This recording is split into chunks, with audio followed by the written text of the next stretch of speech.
Look around. You can find cars like these on AutoTrader, like that car riding your tail. Or if you're tailgating right now, all those cars doubling as kitchens and living rooms are on AutoTrader too. Are you working out and listening to this ad at the same time? Well, multitasking pro, cars like the ones in the gym parking lot are for sale on AutoTrader. New cars, used cars, electric cars, maybe even flying cars.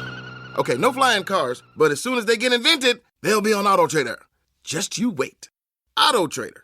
Hey, it's Haley Steinfeld. When everything requires your attention, it can be tough to figure out what to prioritize. But I'm here to talk to you about something that you should always put first, your breast health. In fact, if you're 40 and over, you should be getting screened once a year.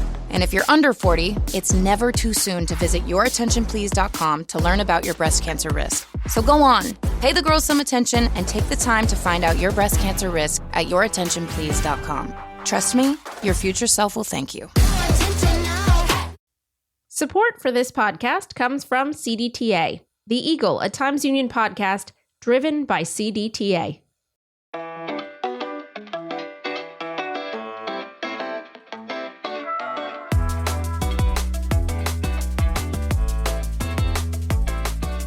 Welcome to another episode of The Eagle, a Times Union podcast. I'm your host, Jessica Marshall. We've got a great episode for you this week. Coming up, Kristi Gustafson Barlette is going to catch up with former CBS 6 anchor Anne McCloy. But first, we're going to turn it over now to the Times Union's editor-in-chief Kasey Seiler and reporter Kathleen Moore.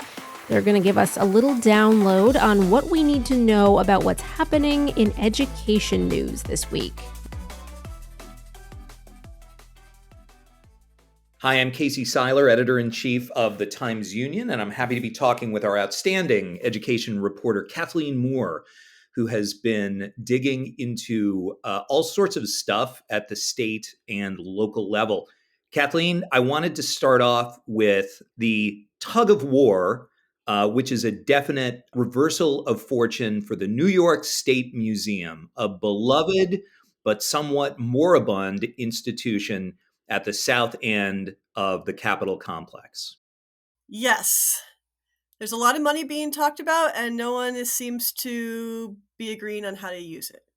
Basically, to set it up, the state education department, which runs the state museum. I should specify in here also, the Board of Regents is appointed by the legislature, and the Board of Regents, which runs the Department of Education, appoints its education commissioner. So the governor does not get a choice in these people with whom she is disagreeing. Yes. So in other words, think of it as two towers that we're discussing here, to borrow a Tolkien reference.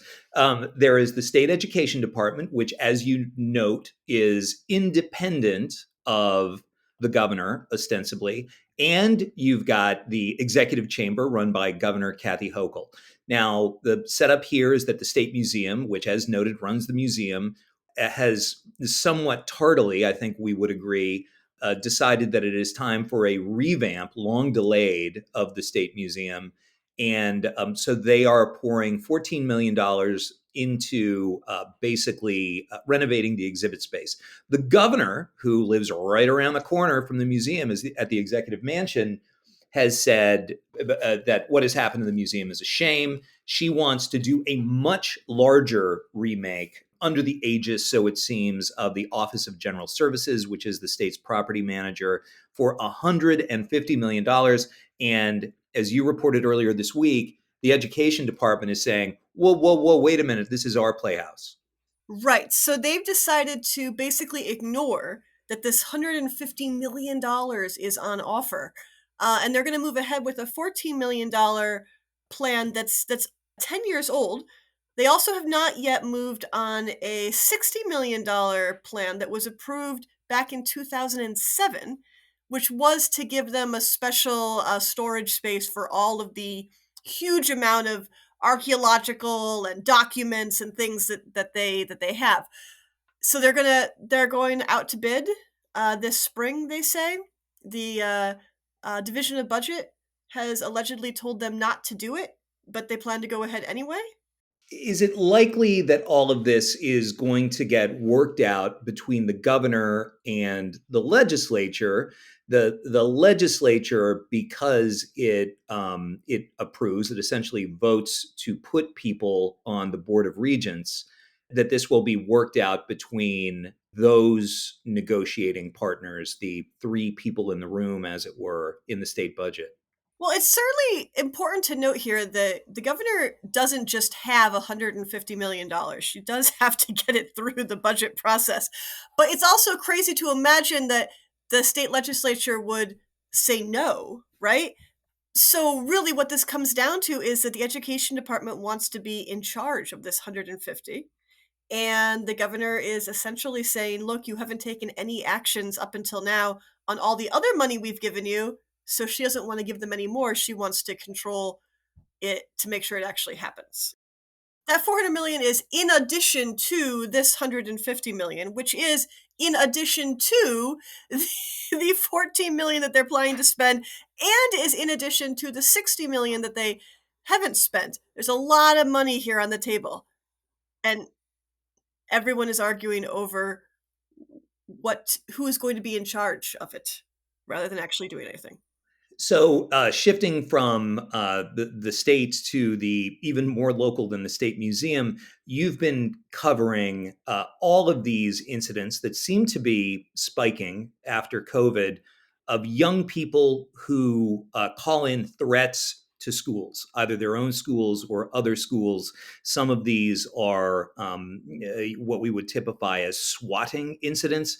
You did a very good story that appeared last weekend on what happens to these young people. These are, of course, crimes. If an adult were to commit them, they would be looking at serious criminal penalties, likely including jail time. But for young people, it is a very different story. Right. So it's important to note here that we're talking about kids who the average age is 13. These are even younger than the raise the age group of, 16 and 17-year-olds. We have had a couple of 15-year-olds arrested, including one just recently charged in the Bethlehem, one of three people charged in the Bethlehem threats. But they're very young kids, and there's definitely some disagreement over how they should be handled. There was a really interesting study done on Long Island over the course of 21 years. They looked at every single juvenile who committed a school threat, whether a bomb threat or threatening to come and shoot people or any sort of threat involving their school. And they found that almost all of them had no intention of actually committing the action, but that most of them were suicidal and had treatable but undiagnosed serious psychological problems. So now that's just one study of one area. But it did go on for 21 years and look at all of the kids who had committed this, it would be a crime if they were adults.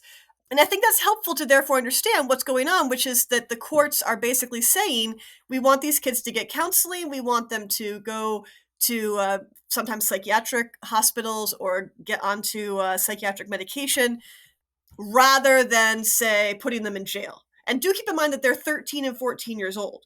But even juvenile detention centers, that's not where most of these kids end up going. Usually they receive treatment, often inpatient treatment, and then they usually come back to their school. So I want to end this on a positive note amid all this political rancor and threats. And I want you to tell us about Team Vortex from the suburban enclave of Guilderland. Yes, I got to interview a group of fourth graders who went to their very first robotics competition with a robot that they have been working on all school year. It's an awesome little robot, about, a foot by a foot, and they smoked the eighth graders at this competition, and they loved it. I don't know how the eighth graders felt about it. They ended up coming in second place in total for the competition. They beat every single eighth grader who was there. The competition was open for fourth grade through eighth grade, but other than them, it was middle school students. Not many fourth graders spend a year building a robot. Speaking as a former nerd when I was younger, now of course I'm cool. This story absolutely gladdened my heart. So I really appreciate all the good work on these and other stories. Kathleen Moore, it's been great talking to you. Thank you. Want to read more about all the stories we just discussed and see more news and features? Head over to timesunion.com. While you're there, if you want the latest in your inbox every day, go sign up for our free email newsletters. We're going to take a short break, and when we come back, we're going to touch base with former CBS 6 anchor Anne McCloy. We'll see what she's been up to since she left the station and news 2 years ago. Why is healthcare so expensive? What's happening with climate change? And are elections safe? You can find answers to those questions and a lot more with Capitol Confidential from me, Dan Clark. I give you the latest news and analysis from the state capitol and beyond. Sign up now at capitolconfidential.com. That's capital with an O, confidential.com.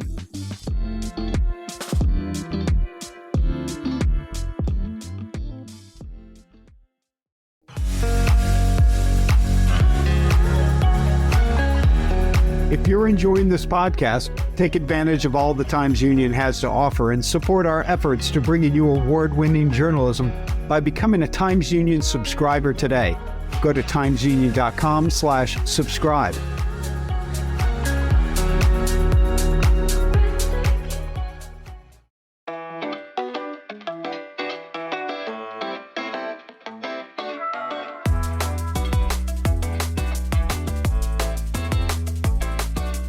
Welcome back. You're listening to The Eagle, a Times Union podcast. I'm Jessica Marshall.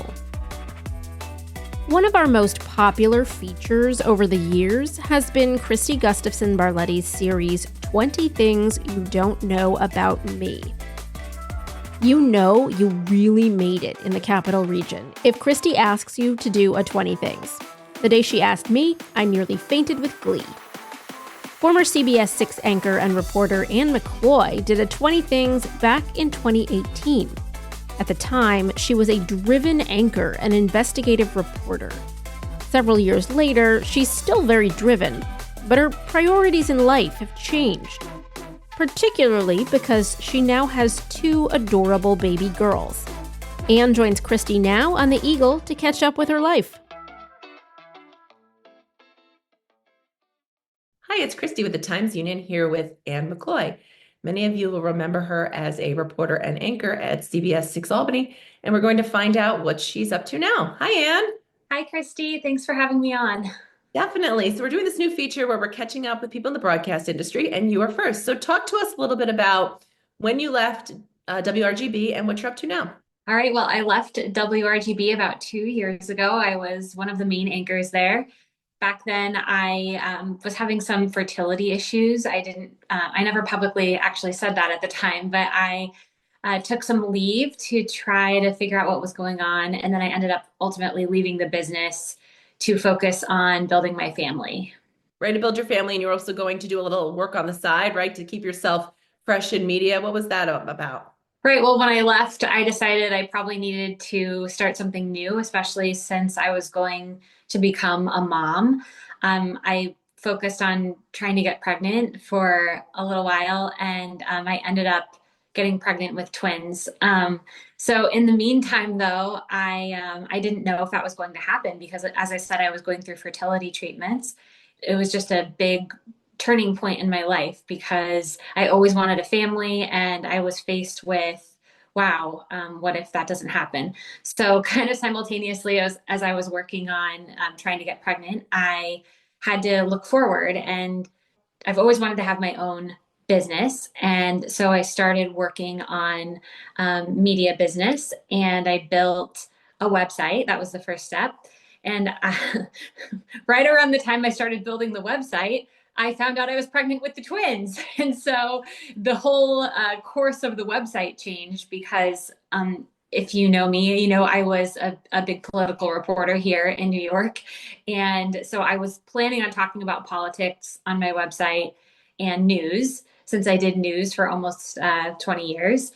And when I got pregnant with the twins, it just changed everything for me. I was learning so much about twins, about, I was going through a pregnancy, and a pregnancy, all of your symptoms are elevated when you are pregnant with twins. And so I wanted to start writing about that, maybe helping other moms, helping twin moms.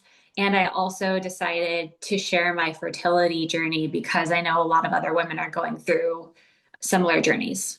So you had said the blog really changed, right? It was no longer, you still care and are interested in politics and news, but it wasn't only politics and news. So talk a little bit about that and what else you were focused on. The fertility, you said, the pregnancy, being pregnant with multiples, and what else? I'm multifaceted. And I think that's I think other people can relate with that. Like, we live in this world where everybody tells you have to be like a niche. Like, you can only be one thing. If you're a political person, you can only be that. If you're like a fashion person, you can only be this. If you're a business person, you can only be that. And so for me, it was kind of exploring all the different things that I am. So I'm not just a politics person. I'm also a family person. I'm also Christian. Like, I believe in God and I read the Bible. Like, that's part of me. And I care about relationships. So on the blog, I'm writing about relationships and what I've learned in reading the Bible that can help people with their everyday life, which is totally opposite from politics, which can be so toxic and awful. Lifestyle. My mom owned a clothing boutique when I was growing up. So I've always been very into fashion and just making your home feel beautiful.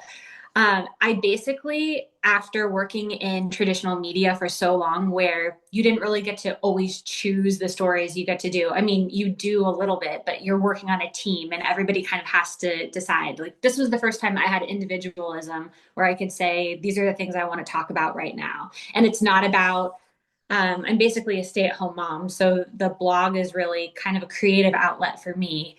And hopefully it'll turn into a business eventually. But right now it's just for getting out of me what I want to express.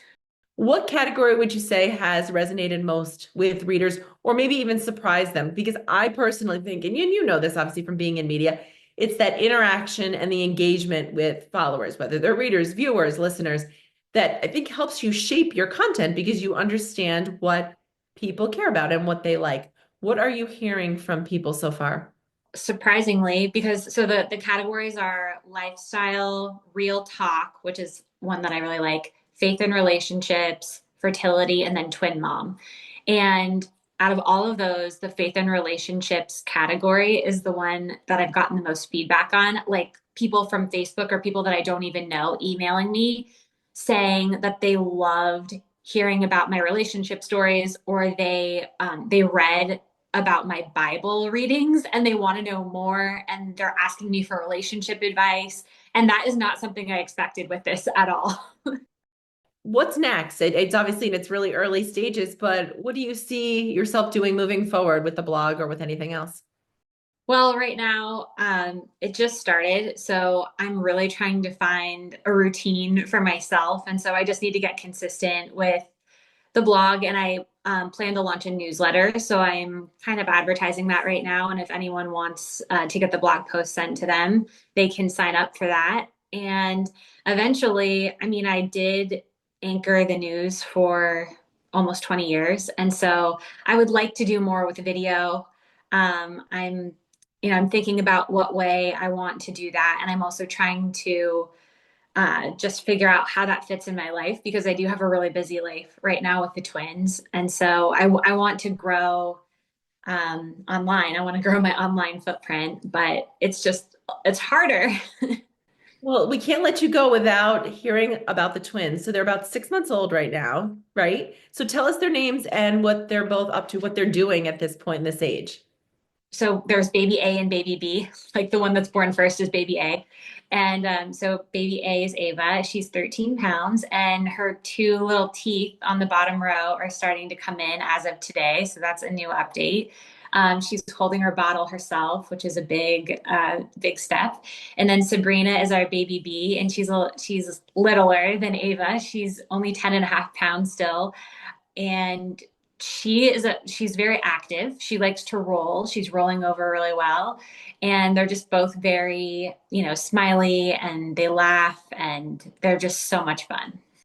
What is your favorite thing to do with them right now? Right. Obviously, I understand they're young and they're not able to play yet, but what is your favorite when you have some kind of mommy daughters moment or time with them? What do you like to do? This is funny, but we play this little game called Elevator. They like to grab onto my hands, and you kind of just like pull them up, and they just start cracking up. And so that's probably my favorite thing right now. But they also they like books a lot. So it's fun reading to them. And we have little toys that, sing lullabies and things like that. So those are probably the three things that I like the most, but just seeing them smile and laugh and being able to interact is my favorite. Perfect. Thank you so much, Anne. We appreciate your time. Thank you, Kristi. You can read more about Anne's new pursuits, and you can read the latest 20 things you don't know about me at timesunion.com. That is it for this week. We will be back next week with another look inside our newsroom. The Eagle is a production of the Times Union. It's produced and edited by myself, Jessica Marshall, with help from Erica Smith and the Times Union digital team. Our music is Flyin' by Top Floor. Special thanks to Casey Seiler and Kristi Gustafson Barlette for their contributions to this episode. Got questions or comments about the Eagle or any of our podcasts? Email us at podcast@timesunion.com.